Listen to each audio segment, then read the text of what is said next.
Olá, bom dia! Hoje é sexta-feira, dia 20 de dezembro de 2013. Já estamos fechando o ano de 2013. Começa agora mais uma edição do Cresce Esclarece. São 10 horas e 1 minuto. Só lembrando que na semana passada nós falamos sobre a questão de vantagem e desvantagem, se na pessoa física ou na pessoa jurídica, com a nossa convidada Márcia Alcazar, e que se havia comprometido de estar nesta sexta-feira para a gente poder descerrar o tema sobre o qual estávamos discutindo.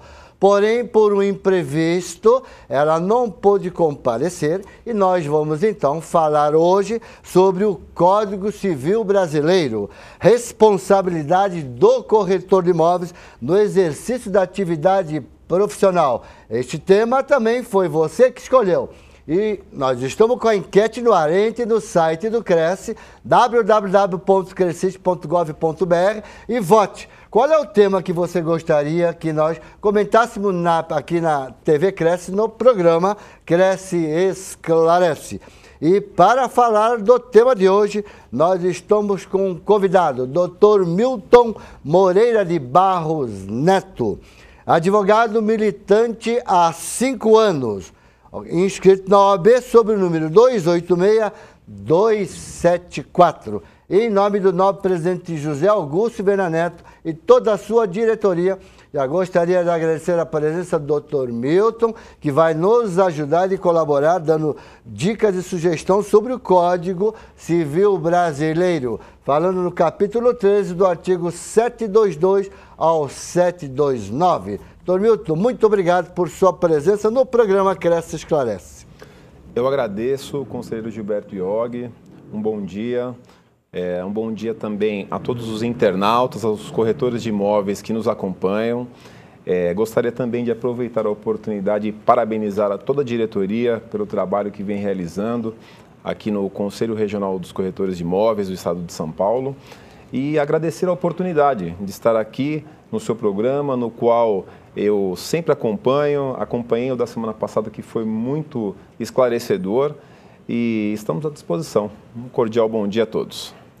Nós que agradecemos sua pergunta e já queria dizer aos internautas, o programa está sendo transmitido ao vivo, então você compartilhe no seu Facebook. E vamos ver, na semana passada, o Paulo Henrique de Araújo Andrade, lá de Campinas, né, eu deixei a sua pergunta, Paulinho, no ar. Você lembra disso? Porém, a Márcia Alcazar estará de volta no dia 10 de janeiro de 2014, daqui aproximadamente a 20 dias. Então, a sua resposta será dada pela Márcia Alcazar, né, sobre o tema que você colocou. A sua pergunta foi: jurídica contratando jurídica sai mesmo mais barato? Foi o que você perguntou. Então, se você tiver um pouco de paciência, aguarde. No dia 10 de janeiro, a Márcia estará aqui conosco e vai responder a sua pergunta, ok, Paulo? Então, quem tiver pergunta para o tema de hoje, elas já estão abertas. Faça a sua pergunta. Todas as dúvidas que você tiver, mande para que possamos responder, esclarecer as suas dúvidas, ok? E vamos começar com a questão de capítulo 13 do Código Civil Brasileiro. Ele fala sobre corretagem. Então, eu queria perguntar ao nosso convidado, Dr. Milton Moreira, se essa corretagem ela está estritamente direcionada ao corretor de imóveis, porque também existe corretagem de seguro, bolsa de valores, ok? Dr. Milton, como é que fica então esse capítulo 13? Está direcionado só para o corretor de imóvel ou é na corretagem geral? Como o senhor bem colocou, conselheiro, esse capítulo do Código Civil, ele também está direcionado aos corretores de seguros, de valores mobiliários, né, de operações de câmbio, bem como aos corretores de imóveis.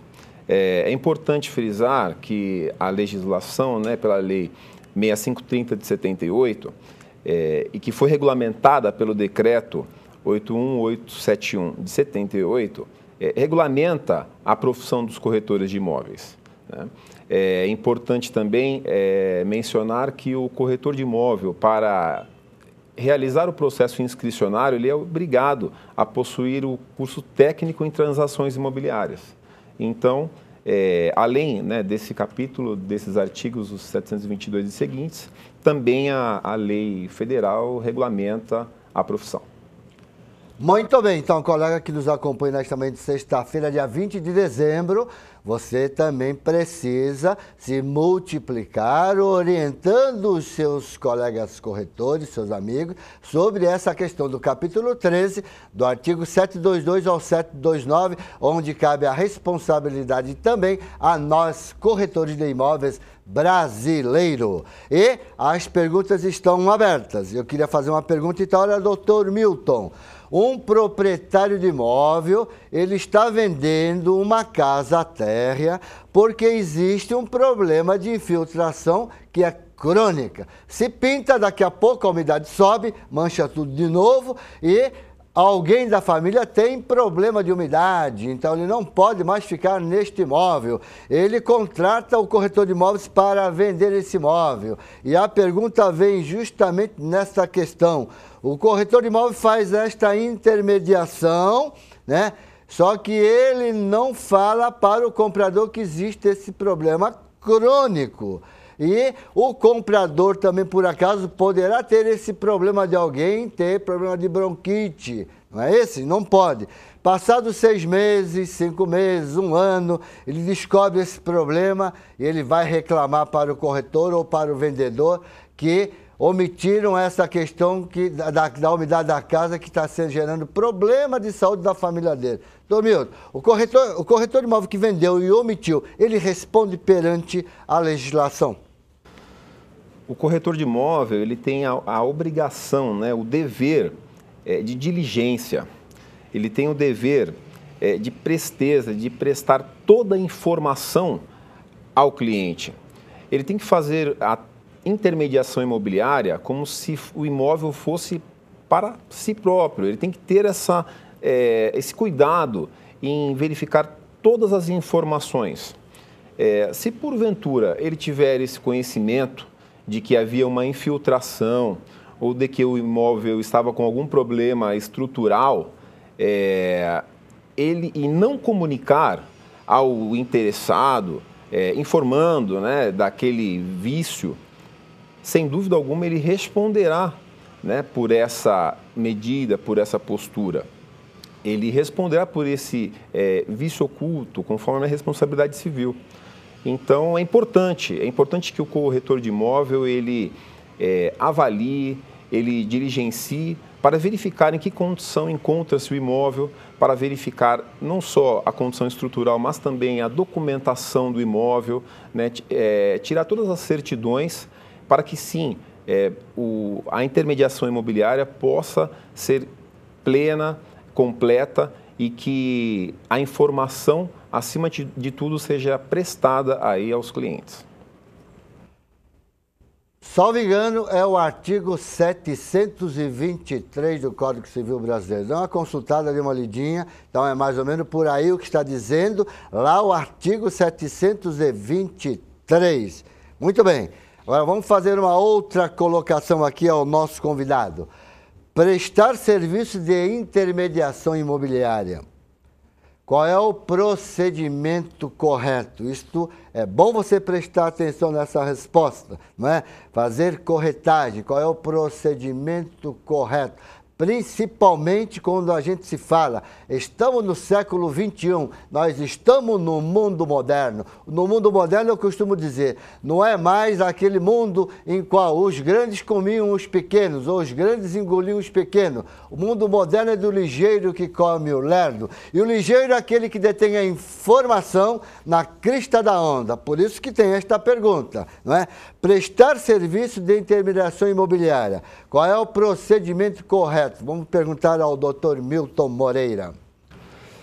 Inicialmente, é importante que o corretor de imóvel tenha a sua opção, né, de venda, a autorização de venda devidamente assinada pelo proprietário, para que ele possa, sim, ofertar, para que ele possa anunciar esse imóvel a terceiros e tenha a segurança de que poderá realizar o trabalho efetivamente.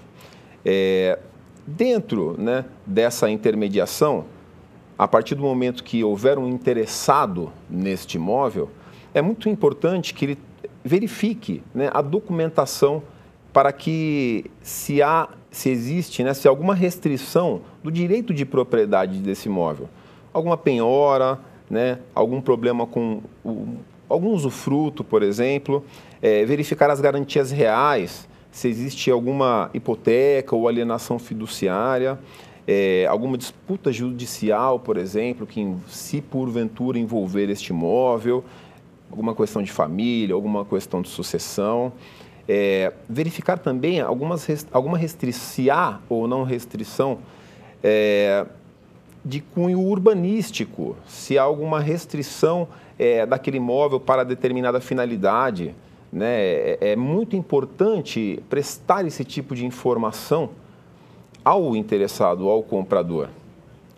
Verificar também os padrões da edificação, né? De que forma ela se encontra, naquele momento ali da intermediação, as medidas exatas do imóvel. Muitas vezes temos alguns problemas em confrontações, principalmente com terrenos. Então, é muito importante fazer essa verificação. Alguma restrição ambiental, por exemplo, alguns imóveis podem ser alguma área de preservação ambiental. Então, é importante também fazer essa verificação. E uma postura ética muito importante também é o corretor de imóvel nunca reter nenhum documento ou reter qualquer numerário recebido, sob pena de sofrer uma infração ética. E, por último, eu acho que aí fica uma orientação, né, pessoal, nunca prometer aquilo que não pode cumprir. Eu acho que é muito importante o corretor de imóvel ele ser transparente. Eu entendo que é melhor ele perder uma venda, mas nunca perder o cliente, porque o que liga, o elo de ligação entre o cliente e o corretor de imóvel é a confiança. Sem dúvida alguma, aquele cliente, aquele comprador, tendo a confiança efetiva e plena no corretor de imóvel, ele não deixará de realizar nenhum negócio sem antes consultar, sem antes realizar, né, o trabalho em conjunto ali de consultoria também ao corretor de imóvel. Então, eu acho que é um ponto muito importante que tem que ficar registrado, assim, a transparência e a informação a ser levada ao seu cliente, ao comprador do imóvel. Doutor Milton, vou lhe fazer uma pergunta que é a dúvida entre muitos corretores de imóveis, nesta pergunta que eu vou colocar agora. Uma proposta devidamente já acertada entre as partes, devidamente assinado entre comprador e vendedor, caso uma das partes simplesmente venha a desistir antes da assinatura do instrumento particular, como é que fica o trabalho do corretor? O corretor de imóvel, ele tem por objetivo o resultado útil, né? O resultado final da intermediação imobiliária. Ele tem que concluir essa intermediação. É muito importante que ele realize uma bela proposta comercial, no sentido de que as partes conheçam o imóvel, bem como o valor que ficou pactuado por aquele imóvel. No entanto, neste momento da assinatura da proposta, pelo caso concreto apresentado, ainda não foi observada as certidões necessárias para viabilizar e efetivamente concluir a intermediação. Então, é muito importante que se verifique, né, se o imóvel está completamente regular. E aí sim, superada esta fase, a assinatura do instrumento particular ou até mesmo da escritura pública, que irá concluir o negócio e, ponto finalizando, fará sim jus o corretor de imóvel à sua remuneração. Nós temos uma pergunta aqui do Valdecir de Mairink. Então, ele pergunta: na autorização de venda, há necessidade de reconhecimento de firma? Valdecir, eu vou dar a minha opinião como colega seu, corretor de imóveis, depois a gente passa para o Dr. Milton. Né? Se eu estou assinando um documento e eu estou vendo, é o vendedor, ele é o vendedor, ele está assinando na minha frente, eu acho que não há porque eu exija que sim, a confirma reconhecida. Se eu estou vendo que é ele que está assinando, não é isso? Não há necessidade. Ou há? Sem dúvida alguma, conselheiro. No momento ali do contato preliminar com o cliente, é importante que o corretor de imóvel faça um cadastro desse cliente para que tenha as informações, bem como colha algum comprovante de residência, né, para que possa arquivar em seu arquivo pessoal todas as informações, até para que monte um cadastro, né, de todos os seus clientes. Com relação ao reconhecimento de firma, não vejo necessidade, haja vista que o contato ali está sendo pessoal, a não ser que ele não tenha esse contato, que eu acho um pouco difícil. Aí sim poderia se exigir o reconhecimento de firma para ter a autenticidade ali de quem está realizando, quem está ofertando o imóvel para a intermediação. Mas com contato direto não vejo necessidade do reconhecimento de firma. O Sérgio Luiz Tibiriçá, de Itu, ele pergunta: sobre documentação do imóvel, verifiquei todos os documentos, certidões, documentos pessoais, qual foi tirada a cópia autenticada e feita uma procuração pública enviada com um sinal público. Se o cartorário vou ler aqui que está escrito, hein? É trambiqueiro, foi fechado por fraude, então ele está dizendo o seguinte: se o corretor fechar uma transação, ele está prestando o serviço de uma intermediação, e os documentos for falso, que eu entendi a pergunta é isso. Doutor Milton, qual a responsabilidade do corretor nessa transação se o documento foi falso? Ele entrou, vamos dizer, de gaiato nessa questão. E aí, como é que fica juridicamente? Eu acho que ele vai também ter culpa no cartório, né? Pois é, literalmente. O corretor de imóvel ele tem o dever de diligência, de verificar toda a documentação do imóvel, bem como a documentação das partes, né, que estão ali naquela intermediação imobiliária. Se superada essa fase de analisar a documentação, houver um problema, como o caso concreto apresentado, de que uma procuração pública foi falsificada para que pudesse realizar, aí, no caso, a compra e venda, existe também a responsabilidade civil, né, do cartório. Eu, por um acaso, acompanhei um processo no qual houve uma compra e venda e, através de uma procuração pública falsificada, a assinatura daquela... quem outorgou a procuração pública falsificou um documento, uma cédula de identidade, no qual o cartório não verificou.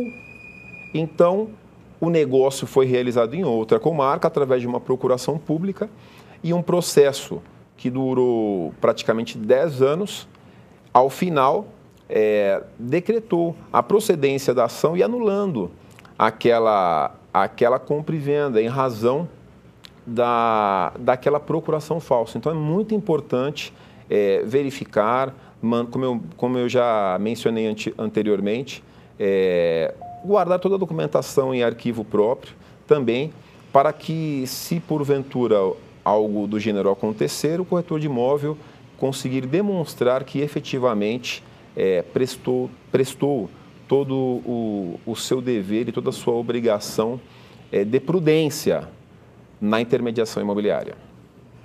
Muito bem, sobre essa questão de segurança, nós temos, eu me recordo qual é a edição do Cresce Esclarece, mas nós tivemos sim um delegado de polícia que ele veio dar as dicas para a gente tomar cuidado e deu umas dicas como analisar documento para ver se ela é falsa ou não, ok? E nós temos aqui uma colocação aqui do Johnny Lima de Guarulhos. Parece que ele não entendeu bem a resposta sobre a pergunta do direito de receber os honorários, a comissão de intermediação após o contrato do compromisso de compra e venda. A pergunta, Johnny, foi proposta, assinada entre as partes, antes da assinatura do instrumento particular.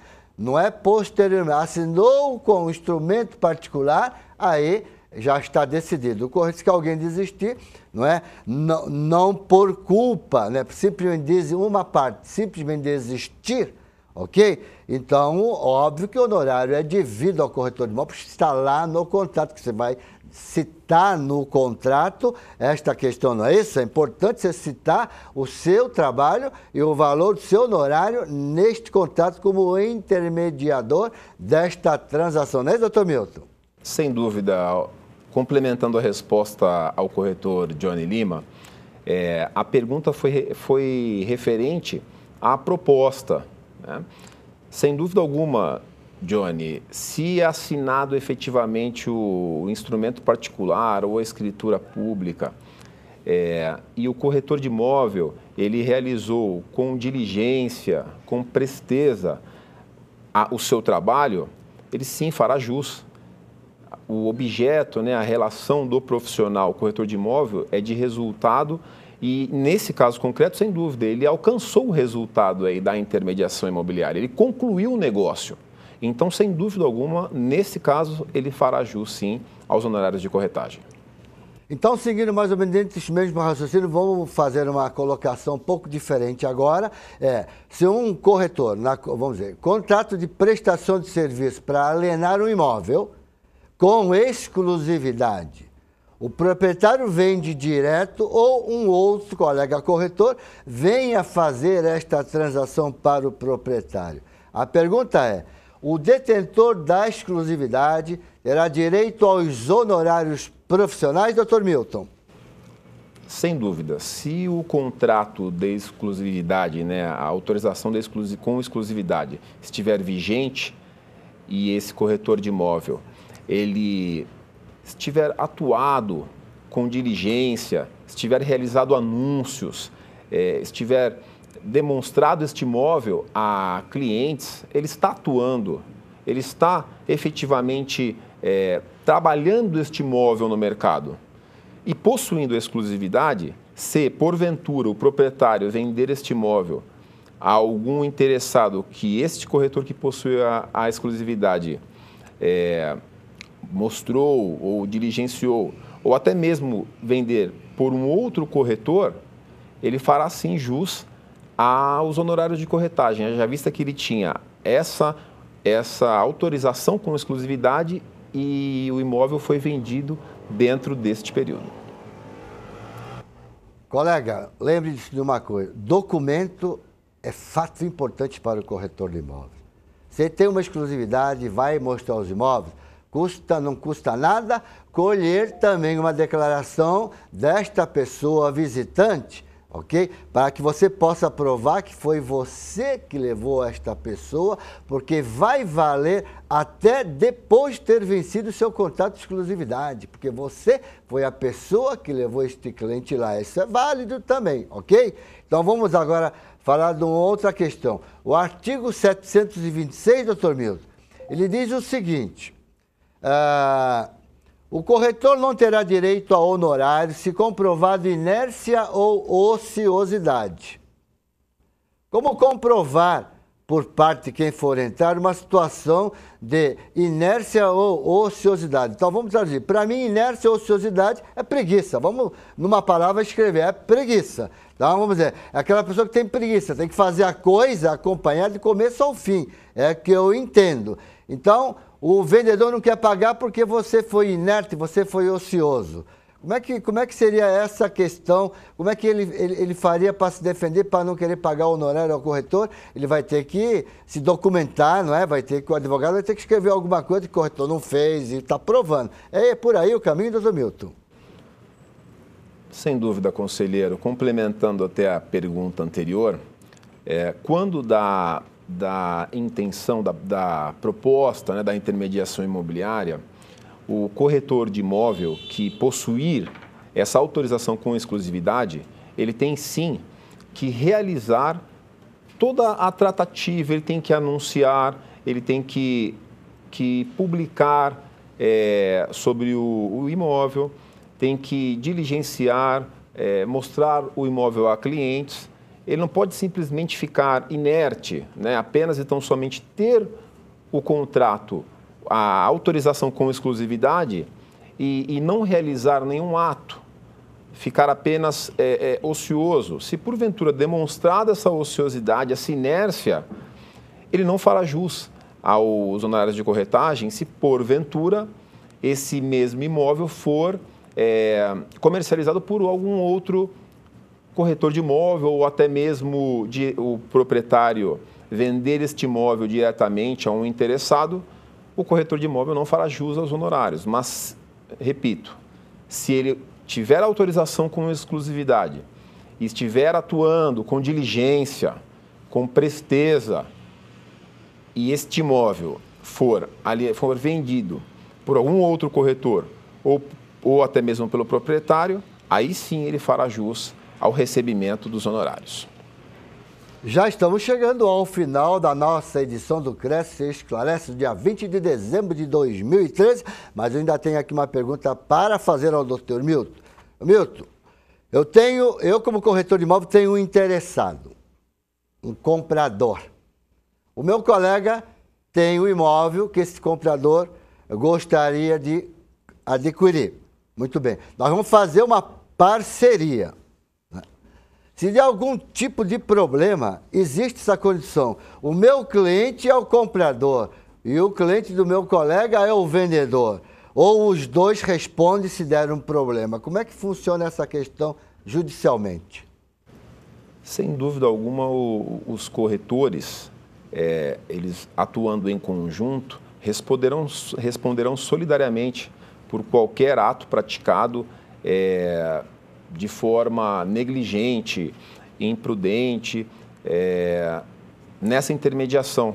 Né? Os dois corretores, independente se seja o corretor da parte do vendedor ou o corretor da parte do comprador, mas o que importa é que os dois estão atuando em conjunto. Então, os dois responderão por qualquer postura, seja ela antiética, negligente, imprudente ou por alguma imperícia dessa intermediação. Então vamos dar uma dica agora rapidamente, que já estamos chegando no final do programa. Cobrança da SAT. Normalmente é o corretor de plantão que tem que cobrar. Praticamente isso já está pacificado, doutor Milton. É proibido, não é? Não pode ser cobrado a SAT. O entendimento do Tribunal de Justiça de São Paulo e até dos outros tribunais é que a cobrança da taxa SAT é ilegal. O corretor de imóvel, dentro do seu curso de aperfeiçoamento, do técnico em transações imobiliárias, ele possui as suas aulas de legislação, então já está praticamente pacificado que a cobrança da taxa SAT é ilegal e temos vasta jurisprudência aí nesse sentido pela devolução deste pagamento. Queria agradecer a todos os colegas de Araraquara que nos acompanham nesta manhã de sexta-feira, Atibaia, Barueri, Batatais, Bauru, Bertioga, Bragança Paulista, Caçapava, Campinas, Capão da Canoa, no Rio Grande do Sul. Um forte abraço a todos vocês dos corretores paulistas. E Cosmópolis, Cotia, Curitiba, no Paraná, Embu, Franca, Guarulhos, Hortolândia, Indaiatuba, Itapecerica da Serra, Itapevi, Itu, Jacareí, Jaú, Jundiaí, Limeira, Mauá, Ourinhos, Pindamonhangaba, Praia Grande, Presidente Prudente, Ribeirão Preto, Santo André, Santo São Bernardo do Campo, São Caetano do Sul, São Carlos, São José do Rio Preto, São José dos Campos, muitos colegas aqui da cidade de São Paulo, São Sebastião, São Vicente, Sorocaba, Sumaré, Taubaté e Votorantim. Doutor Milton, eu queria agradecer a sua presença na edição do Cresce Esclarece e deixo a palavra aberta para encerrar como consideração final da sua parte. Eu agradeço, conselheiro Gilberto Iog, pela oportunidade, pelo convite, fiquei muito feliz. Acompanho o Cresce Esclarece, tiro muitas dúvidas também. Toda sexta os temas são extremamente pertinentes e a cada sexta um convidado diferenciado. Então, mais uma vez eu agradeço a oportunidade e queria também agradecer a audiência dos internautas, desejar um excelente Natal e um 2014 muito próspero, com muitas vendas e muito sucesso. A enquete está no ar. Votem. Aguardo o seu voto. Só lembrando que a próxima sexta-feira é dia 27 de dezembro. E nesta sexta-feira, dia 27, não haverá o programa Cresce Esclarece. Então, na próxima sexta-feira não haverá o programa Cresce Esclarece. Vamos voltar somente em 2014. Então, eu já queria agradecer todos aqueles que nos acompanharam no decorrer do ano de 2013. Foi de grande valia a vossa presença, o vosso acompanhamento, porque é a razão do programa Cresce Esclarece, né? E é graças a vocês que já estamos na edição quase 140, se já não passou, ok? Então, vocês é a razão do Cresce Esclarece. E vamos continuar fazendo e procurar melhorar em 2014. Eu queria, já de antemão, desejar a todos vocês um Santo Natal, um 2014 maravilhoso com muita saúde. Saúde é que nos interessa, porque o resto nós corremos atrás, não é isso? Então, a vocês que nos acompanham nesta manhã de sexta-feira, né? Aguardo vocês em 2014.